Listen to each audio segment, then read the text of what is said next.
We have coordinated with YouTube to keep us this slot free from 12:10, that we are starting with the live stream 12:15, so in like 2 minutes or something. And I would just like to use this for making you aware about this paper, which is in the middle of the table. As Ella was mentioning in her speech, it is, we can act as multipliers. And this is invitation and this is resources for you to use.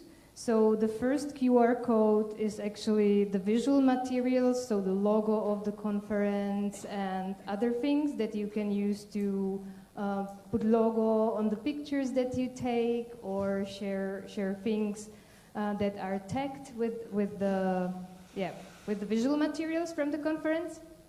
The second is the Padlet. As Elizabeth was just mentioning, there is the link to the stream. So it is very welcomed if you just reshare it now. And later on, it will be as well on the website of the SALTO European Solidarity Corps accessible. So later on, you can as well find it, and it will be on YouTube accessible as well after the live stream. And this is the last website. This is the website where you can find the streaming later on. I'm not having the watch, but I think it's time, so I should stop. Well, it's 12:13, so I guess I have to somehow entertain you for 2 minutes before the live stream starts. I hope this is going to work out okay. We have decided to just place me here on the edge of the stage with this microphone because it seems to do a little better sound-wise than the others. Hopefully that works out okay. Well, I mean, what can I say? So do we have one live stream on and the other not yet? Is anyone out there listening to bad jokes we are telling or anything? No. Okay. Oh, yeah, always, exactly, come on. Anything that you say. 14, it's getting exciting. Can do a countdown like a New Year's Eve.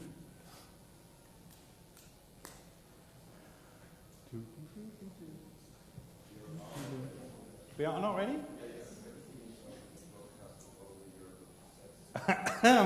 Well, lovely. Hello, world. Excellent.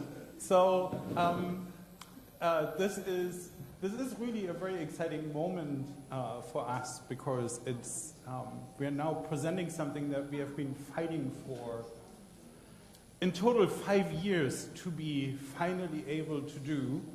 But before I dive into the really very first initial findings from the monitoring of the Solidarity Corps program, let me just very quickly say who we are, right? I mean, we are, I work for the transnational research team of RAY, which is short for the Research-Based Analysis and Monitoring of the European Youth Programs.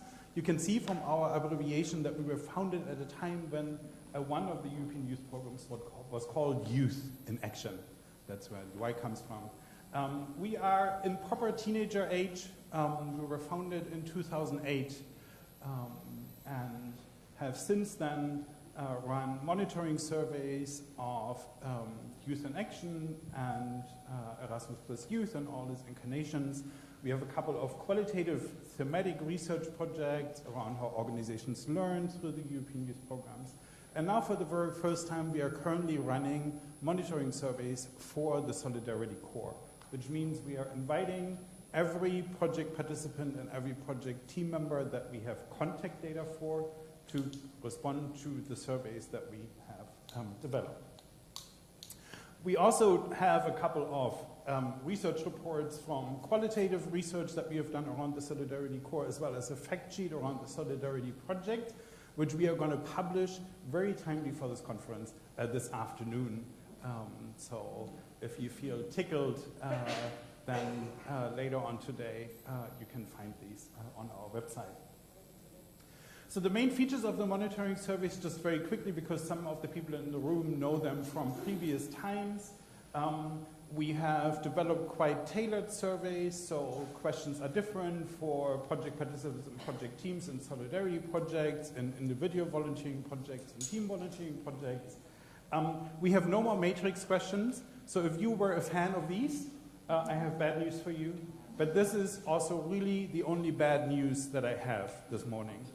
Sometimes research can be quite cold, right? I mean, think about all the research that we have done about the climate emergency and how hard that often is for people to hear the hard truth and the hard facts around that.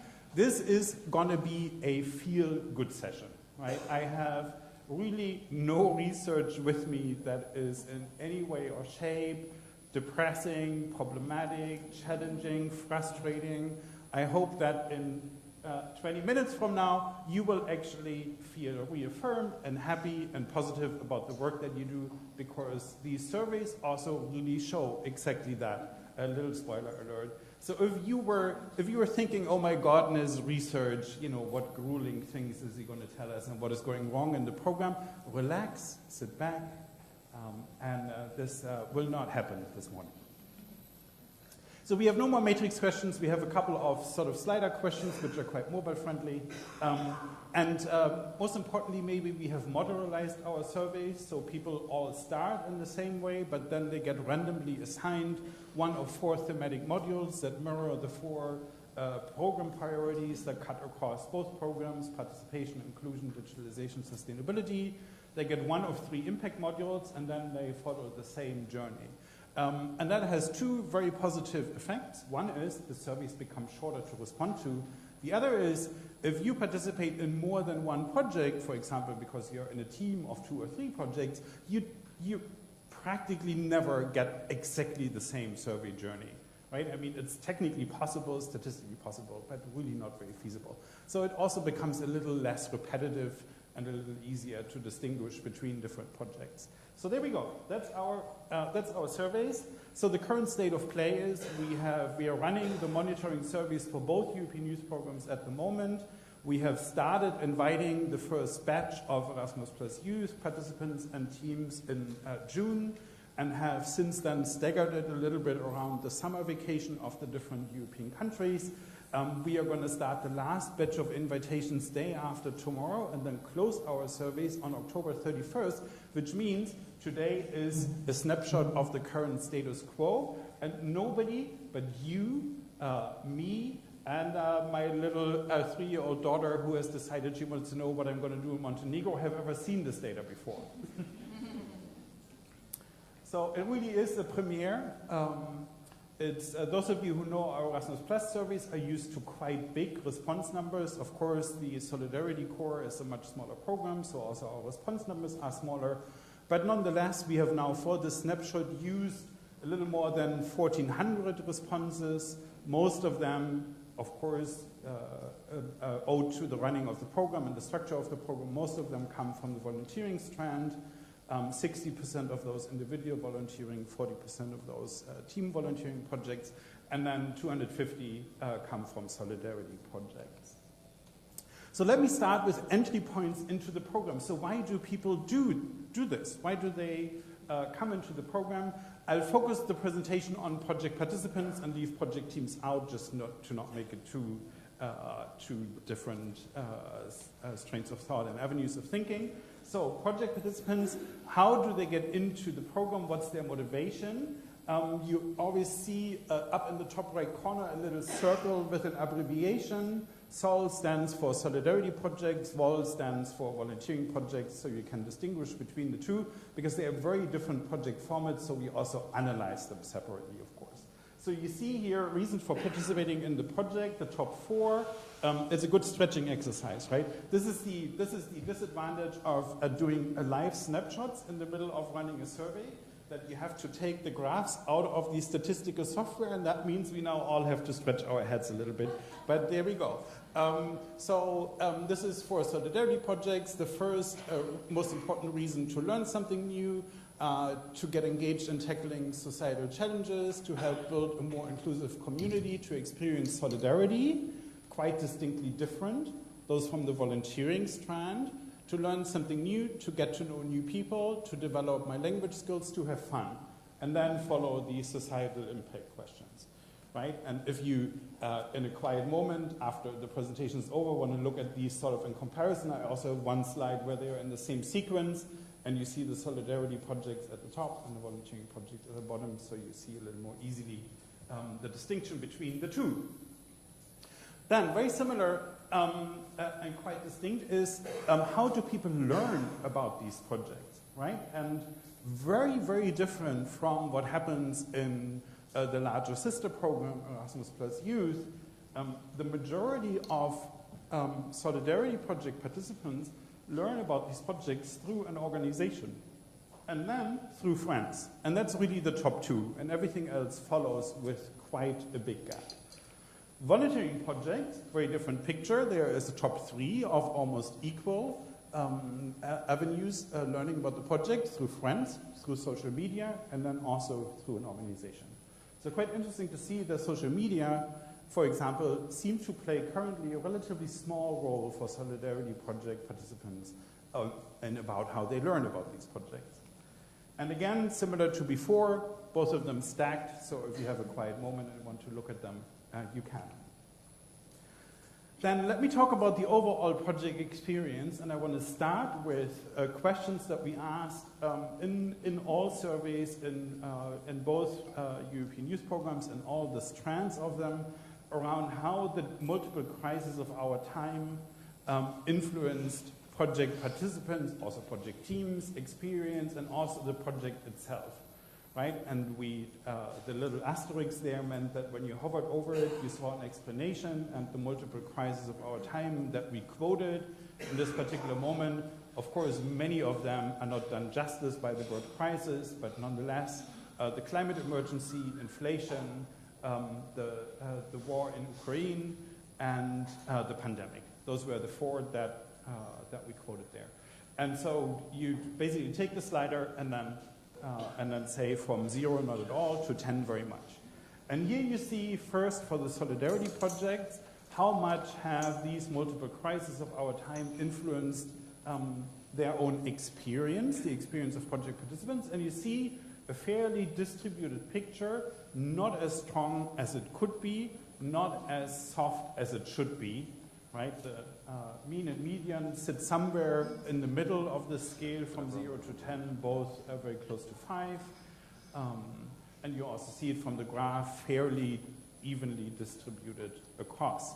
Very similar then to the effect on the project, a little tilt towards a stronger effect on the project than on the people, which I guess, given the circumstances we talk about, is not such a bad thing. The same for volunteering projects. Again, there are not very many people who can say either it hasn't affected me at all, or who had to say it has affected me really strongly. Fairly distributed across that line of intensity. And then the same for projects and the effect on the projects. They're not very far apart.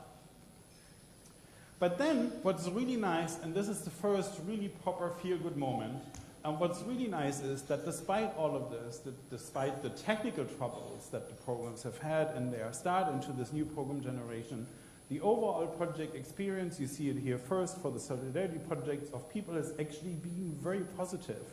Right? This was a smiley question that we are experimenting with, so you had a very, very distressed and unhappy smiley at the lower end of the scale, and then you had an overly happy smiley on the right? So if you chose that happy smiley, you knew what we were doing. You know, there was no mistake.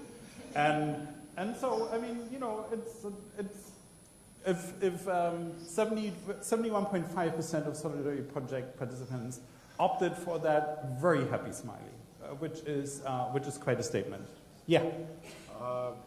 1,400 samples, right? Like, what percentage is of the overall?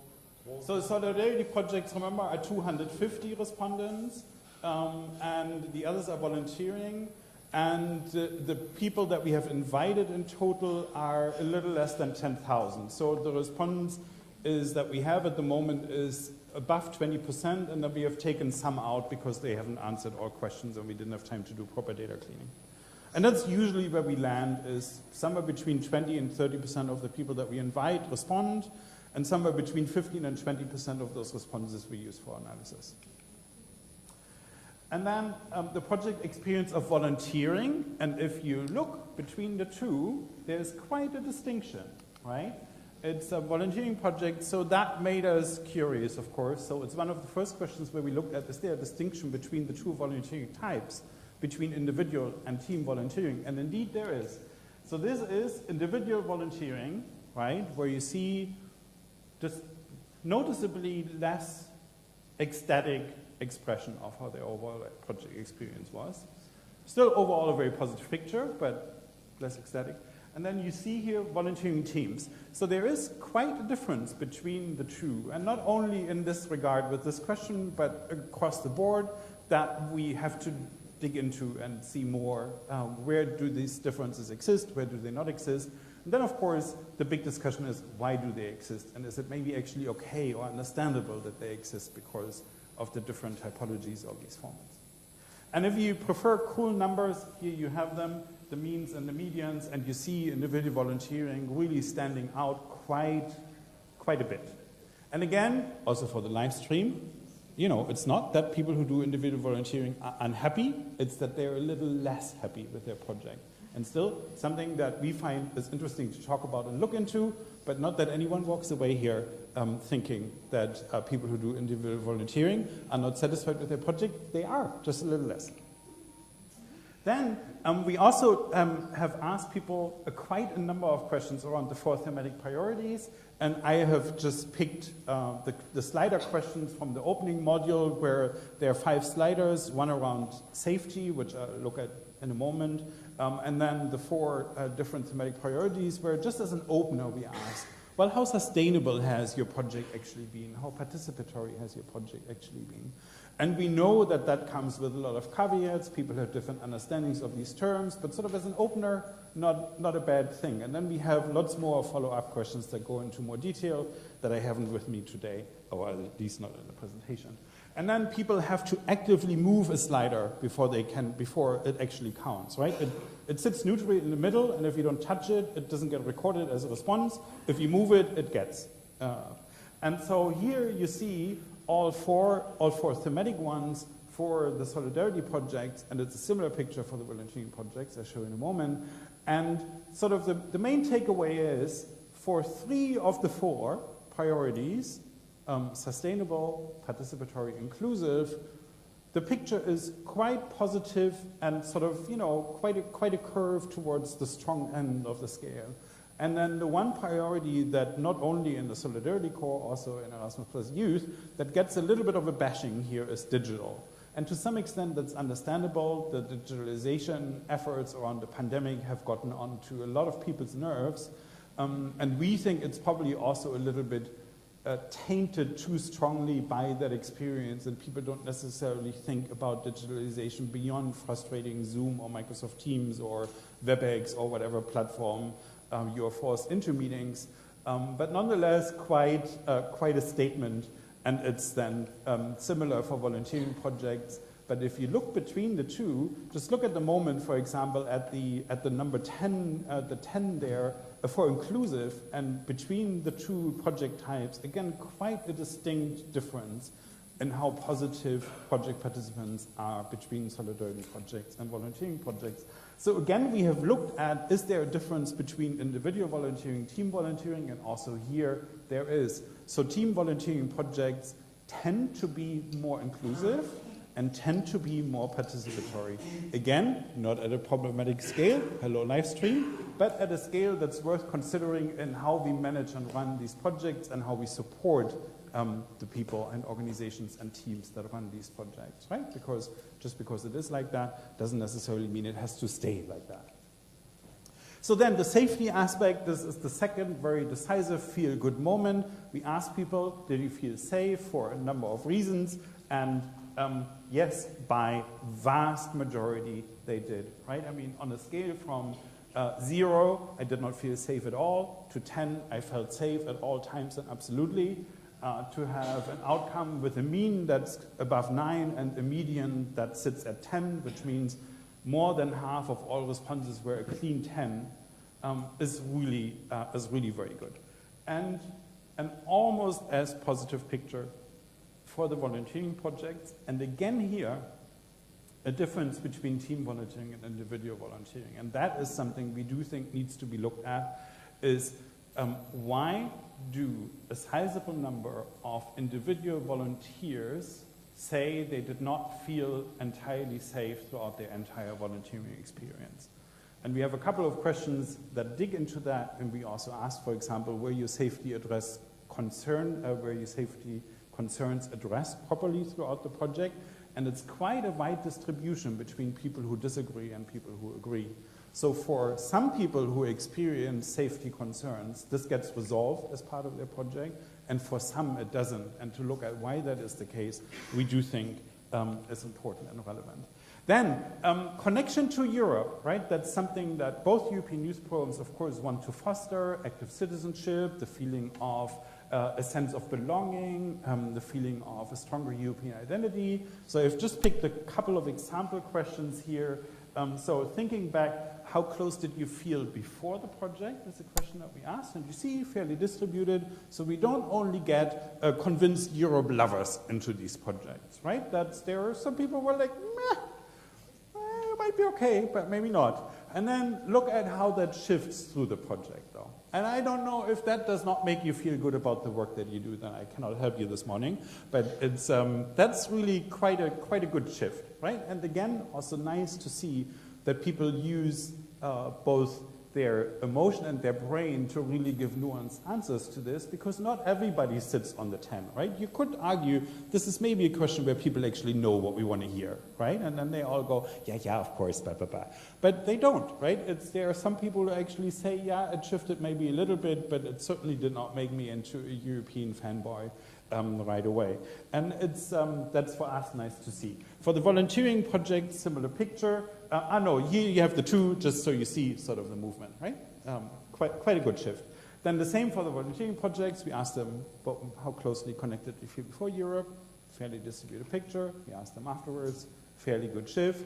And here you have the two next to each other, and then you have all four, right? So really across all project types, that connection to Europe is something that the program manages to do. Then also the programs, both programs really want to be a boost for solidarity, for empathy, for connection between people. And again, some examples that I've brought with me here. So we ask some questions around how the project has maybe changed different attitudes, behaviors, convictions, practices. And we always give them the option: it's the same as before the project, it's more than before the project, or it's less than before the project. We always have a hankering to try and find the few people who say it's less than before the project, because we really want to know what happened there. But the bigger picture is a cool one, namely, after the project, I actively stand up for solidarity. As a result of solidarity projects, you see there, 57% of project participants say, I actually do that now more than before a solidarity project. And those were the people who actually went to a solidarity project largely with the motivation to experience solidarity, so that these projects then, produce that outcome is actually also really quite cool. And then the same question for volunteering projects, a little less on the more than before the project side, but also very decisively a positive development and a change in attitude and behavior there. Then we have also asked people whether after the project they feel they are better at empathizing with others, right? And that was a question where they could, on a Likert scale, from strongly agree to strongly disagree, say bop, bop, bop. And you see as well, very positive picture here. Vast majority of people who either agree or strongly agree that they actually are now better at empathizing with people. And the same for the volunteering projects, a little less pronounced, but also very positive and very strong agreement to that question there. And then I want to finish with impact on society and my last feel-good moment of the morning. So one is, after the project, do people appreciate cultural diversity more, to the same extent or less? And you see here, quite crazily really, that almost 3/4 of project participants actually appreciate cultural diversity more than before they participated in their project. This time I start with the volunteering strand because I want to finish with the solidarity projects for the final feel-good moment. Through the project, I improved my ability to engage in tackling societal challenges, also a strong motivator for a lot of people, both in volunteering and solidarity core projects. And you see here, we do that quite well, but we also do have room for improvement. And then, of course, you know, the question remains, with the resources that these projects have, how far can you actually get along that road? But still also a very, very strong sense of agreement here. And then we switch to solidarity projects, the same question. Through the project, I improved my ability to engage in tackling societal challenges. And you see the level of agreement here even stronger than for volunteering projects. And I'm going to finish with this one here. The project made a positive change in the local community. And it is 90% of people who agree or strongly agree. And with that feel-good moment, I know it's a bit of a rush and a lot of graphs and numbers, but I hope it gives you a first good impression at what this monitoring can do. It can show, and does show, how powerful these programs are with comparatively little resources. And we are going to make this presentation also available to you, so if you want to use them in your submissions for the midterm evaluations public consultation that we heard earlier about, feel very free to do that and just sort of quote them a little carefully and say in the first findings of the RAI monitoring surveys or something. Because, you know, normally that's not exactly what we do in the middle of running these surveys, provide sneak peeks, but we felt, you know, given the relevance of this conference, that's something that was important for us to do. And I hope you can take away with that some nuance in the data that we see, but most importantly, that you feel good and happy and confirmed and affirmed in the work that you do. Thank you very, very much.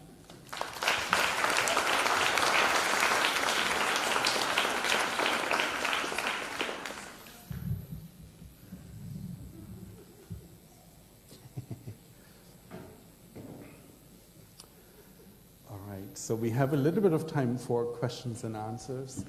Yes. And we can also run around with this weird mic. We make it nicely. We make it. Yes, exactly. Well, actually, I have one question on the Menti I shared, but maybe it was a very short moment to share. It was very interesting to listen what you were telling us. So there was probably no moment to share questions. So I would ask you to answer this first question we have, and I would love to open the floor afterwards if there is more questions that popped up while you were explaining the research. So the first question was actually a very practical one. Well, when will the research reports be published? These questions that make researchers decisively unhappy. But the research reports will all be available in January of 2024, and we'll have drafts of them available in early December. So if you are very, very interested in what we have found out and in the data reports and research reports that we'll publish around this, feel free to just reach out in early December, and then we'll also happily share the drafts with you. But we'll publish them on our website then in January 2024. Thank you. So some more information to come. Yes, Jelena is there with the mic. So if there is questions, feel free to let us know. And I stay with you. Thank you very much. I have a question about skills. Do you have questions in the survey about the development of new skills or social skills? We do. Lots of. We have questions around skills that have to do with tackling societal challenges, of course, but we also have a whole range of questions around the key competences and how far people have developed them. So yes, we have them. And if you're interested, I can also look into what people have responded to them. I mean, for the presentation now, I just had to make a pick. But I'm here until tomorrow lunchtime and have the data sets with me. So if anything in particular intrigues you, feel free to hunt me down. Nice invitation. Any other questions? Yes, what are the rooms for improvement? Like, because we saw like quite a nice data. What does the data show? Like, where can we improve, or where should we look? And the second question is, a lot of the positive feelings of the young people towards European values, towards how they feel and things like this. Has anyone checked the other side, the societies? Like, do the societies believe more?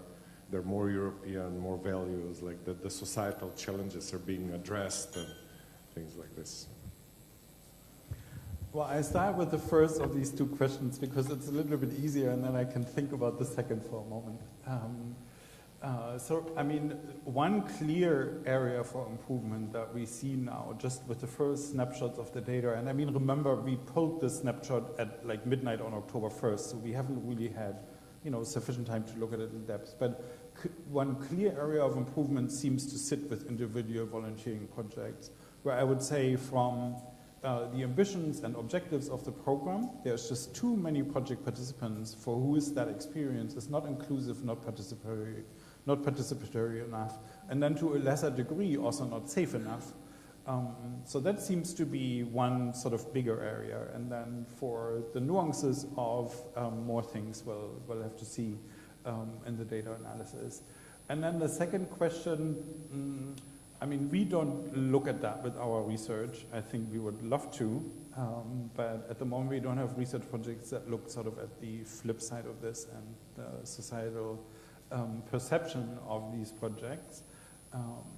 But we always try and look a little bit, and we also have some questions that connect our own surveys to other data sets, right? So we have 5 or 6 questions that we have borrowed from either the World Values Survey or the European Social Survey, so we can always double check a little bit how positively or negatively tainted are the responses of our sample in comparison to the average age group that's covered by these surveys, but we haven't been able to look at that yet. So we can sort of wiggle our way towards that, but yeah. Okay, I see there's already another question, maybe connected to. More of a comment than a question, answering your second question. We did a study, I'm from the Polish National Agency, we once did a study a few years back on the EVS impact on local communities. I can share you a link.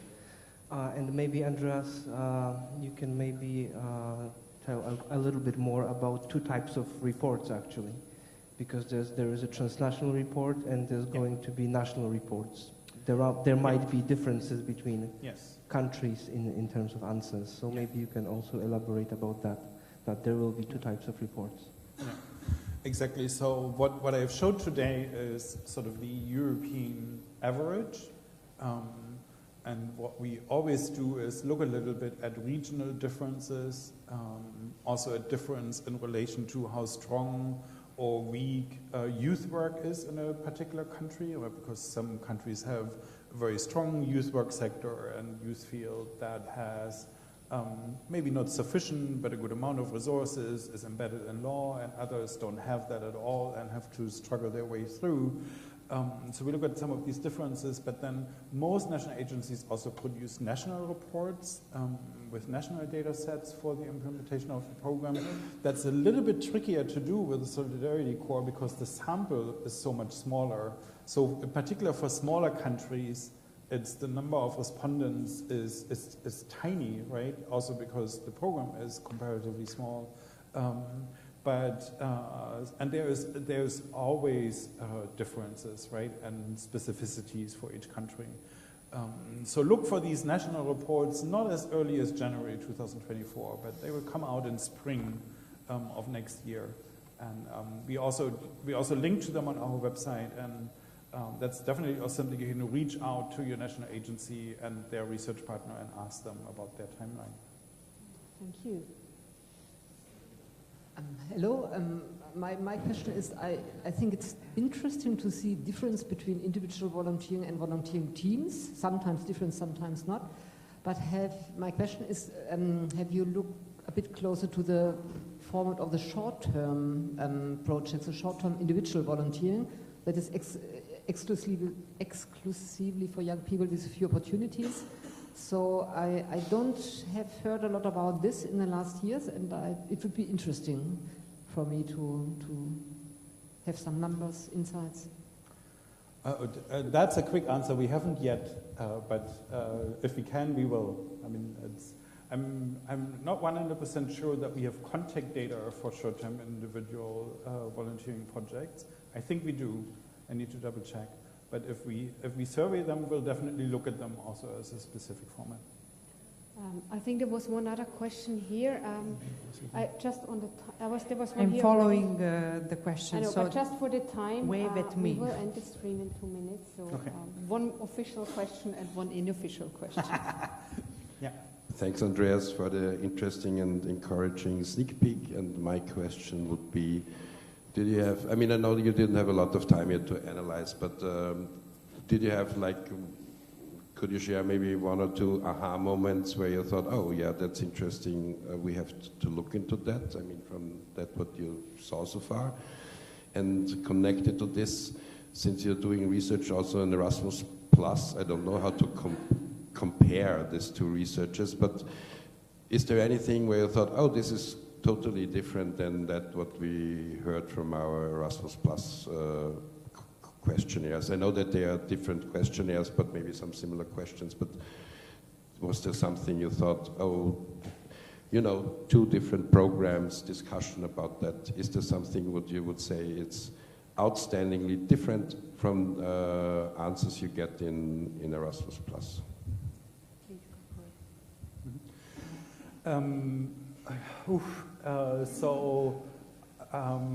Big questions and interesting ones, but so I would say maybe one aha moment, and that maybe is also the first striking difference between the two programs. And you know, colleagues have been talking about this, but I was very curious to see whether the numbers will reflect that, is the difference in motivation for the solidarity projects. I thought that was really stunning, right? I mean, the European youth programs have a history of centering their project types around the individual learning and development and improvement of people. And to see that now this project type that has such a decisively different spin on things also manages to attract young people with a very different motivation. For me, that was probably the biggest aha moment, and also cool to see that even though it's such a small part of such a small program, it is such a powerful project format. And so that was maybe for me the one moment where it was like, that's nice. Interrupting very quickly. Thanks a lot. Officially first, because I think we will end the stream in a second. Nevertheless, I think we have time for one or two more questions in the room, and I saw some hands on. Oh, there already. Thank you.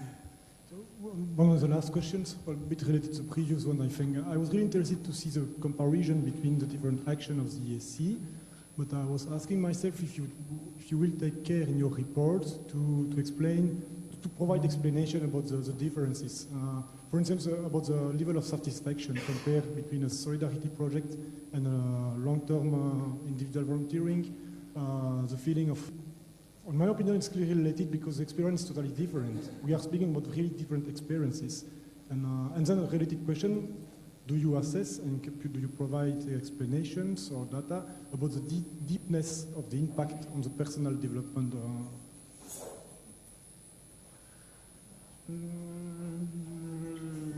Yes and no. I mean, we contextualize these things in our report, and but we don't justify them, right? So if you take the example of safety, we would never start writing things in our report as to it's understandable that for this project format, this outcome exists, right? Because for one, we are not the right people to judge that necessarily, right? I mean, there are people running these projects and managing these programs and implementing these programs, and we think that kind of interpretation should be a discourse and not our little team sitting somewhere in a corner and writing these kind of judgments together. But also because, we would always argue, let's strive to get better even at the things that we are already decent and or great at. And so for us, the question is not so much, is it justified or not? The question for us would be much more, what kind of resources and changes in guidelines and changes in support structures could we imagine collectively as a field to try and improve that situation? And so these kind of recommendations are much more the ones that we develop and put forward than any kind of positioning of the situation, but we try and contextualize. Thank you. There was one more question. There.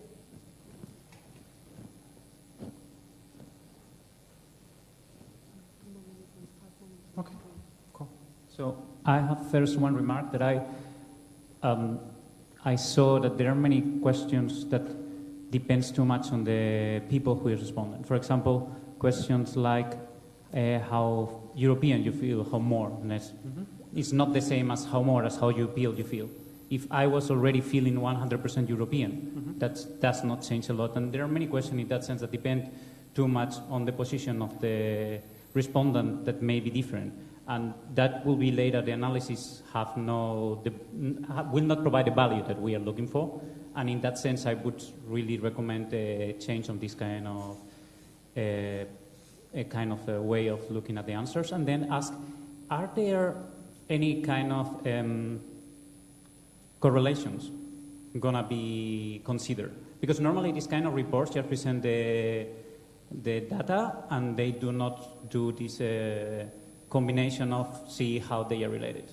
It's not only here, I know that is much work. I'm PhD in social science, so I understand it, but I always wanted to do that, or if not, that the micro data is available to let the national agencies to do that kind of research, which is also not normally so much available. Thank you. I mean, about the first one, we wholeheartedly disagree with you on that point. We consider these surveys to be in the spirit of the European youth programs, which means they are meant to be participatory, they are meant to treat the people who respond as experts of their own situation, and we have no interest in running surveys similar to the European Social Survey or other surveys that try to grab a situation of the entire population. We want to know from the people how closely they feel to Europe according to their own judgment, and we don't want to make quality assumptions about those emotions or feelings. We treat them as experts of their own situation, and that makes us different from a lot of social science research, but that's also why we are supportive research about the implementation of the European youth programs.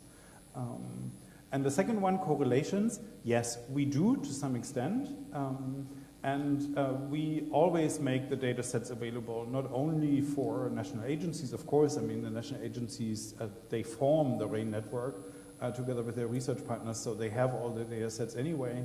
But we also make them available for research colleagues who wish to do additional research with them.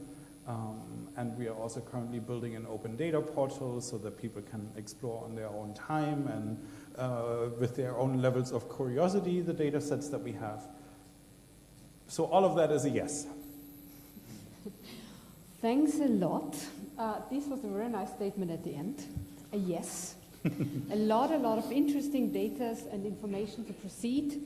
The presentation is in the Padlet. There is a link to it, so you can have a look at it, go a bit deeper.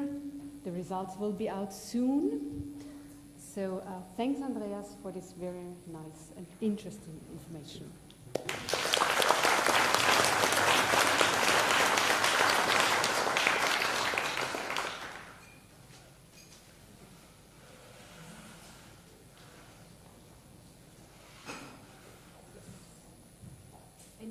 before, sorry.